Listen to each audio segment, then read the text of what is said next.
దీనికి సంబంధించి రష్యన్ అధికారులు కొంతమంది సీక్రెట్గా ఒక విషయం చెప్తున్నారు. ఇదొక పర్ల్ హార్బర్ అటాక్. అంటే జపాన్ వాళ్ళు 1941 ఆ టైంలో అమెరికాని అటాక్ చేశారనమాట. ఆ తర్వాతే అమెరికా వరల్డ్ వార్ 2లో చాలా డీప్గా ఇన్వాల్వ్ అయింది. సో అలాంటి మూమెంట్ వచ్చింది, ఒక సర్ప్రైజ్ షాకింగ్ మూమెంట్ ఇది రష్యాకి అని చెప్పి అంటున్నారు.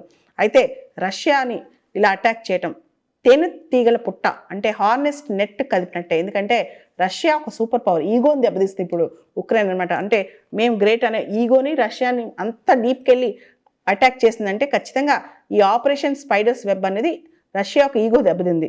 అండ్ ఆల్రెడీ ఇంకో పక్క ఈ సీజ్ ఫైర్ డైలాగ్ కానీ లేకపోతే మొత్తం యుద్ధం హాల్ట్ అవడానికి డైలాగ్ కానీ ఇస్తాంబుల్ ఈరోజు స్టార్ట్ అవుతుంది. ఈ టైంలో సెకండ్ ఫేజ్ మొత్తం స్టార్ట్ అవుతుందన్నమాట.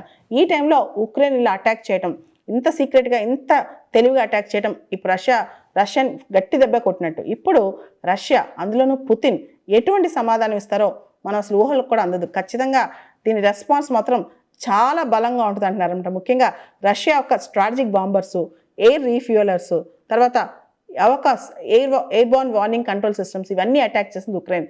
దాంతో ఇప్పుడు రష్యాకి అంటే రష్యాకి ఇది ఒక పెద్ద షాక్ అనమాట. ఇప్పుడు రష్యా మాత్రం ఖచ్చితంగా మనం రెస్పాన్స్ ఎక్స్పెక్ట్ చేయొచ్చు అతి దారుణంగా ఉక్రెయిన్ పైన.